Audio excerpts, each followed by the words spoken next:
అందరికీ నమస్తే అండి. తెలంగాణ ప్రభుత్వం అంటే, తెలంగాణలో ఉన్న కాంగ్రెస్ పార్టీ ప్రభుత్వం అంటే బహుశా ఆంధ్రప్రదేశ్ ప్రభుత్వానికి భయమేమో. లేదా తెలుగుదేశం పార్టీ నుంచి వెళ్ళి ఎదిగిన వ్యక్తి అక్కడ సీఎం అయ్యాడు కదా, ఆయన ఏమన్నా సరే మేము పడతాము అని వదిలేస్తారేమో.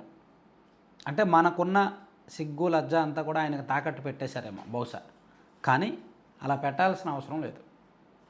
వాళ్ళు మన రాష్ట్రాన్ని గురించి కించపరిచేలా మాట్లాడుతున్నప్పుడు మనం ఖచ్చితంగా సమాధానం చెప్పాల్సిన అవసరం అయితే ఉంది. ఎవరో ఒకరు సమాధానం చెప్పాలి. ఎందుకంటే అక్కడ ముఖ్యమంత్రి రేవంత్ రెడ్డి గారు మొన్న ఒక ప్రెస్ మీట్లో ఒక మాట మాట్లాడారు.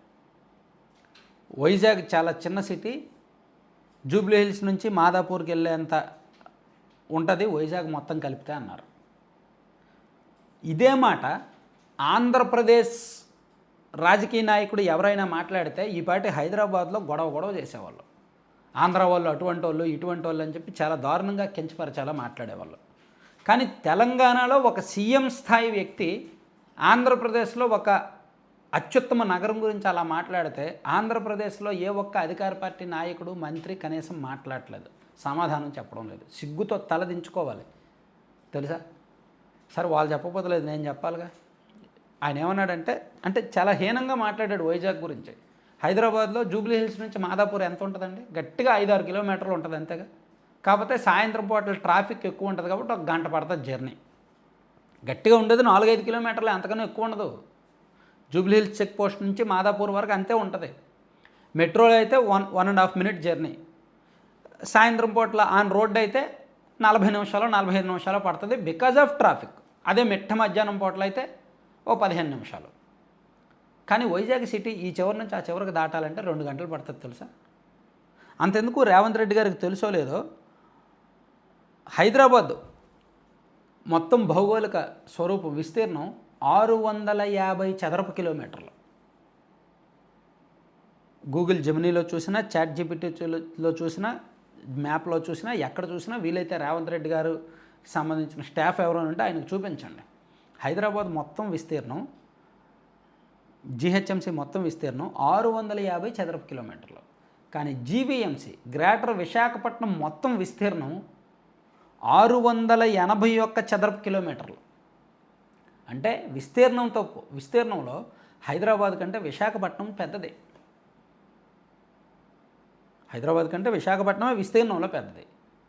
జనాభా పరంగా హైదరాబాద్ పెద్దది కావచ్చు, 1 కోటి మంది కంటే ఎక్కువ మంది జనం ఉన్నారు. విశాఖపట్నంలో అరౌండ్ ఒక 20 లక్షల మంది ఉంటారు.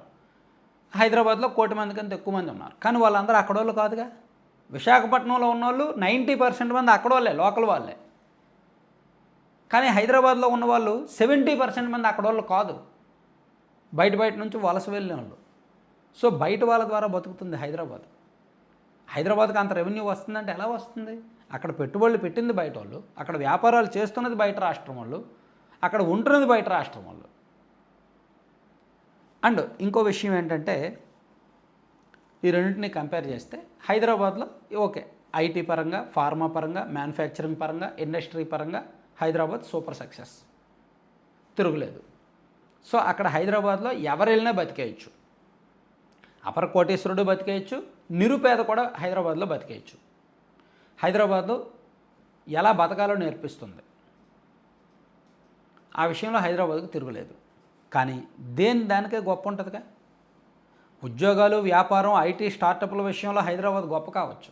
కానీ ప్రకృతి అందాల విషయంలో, మంచి పర్యాటక ప్రదేశాల విషయంలో, ప్రశాంతమైన జీవనం విషయంలో విశాఖపట్నం గొప్ప.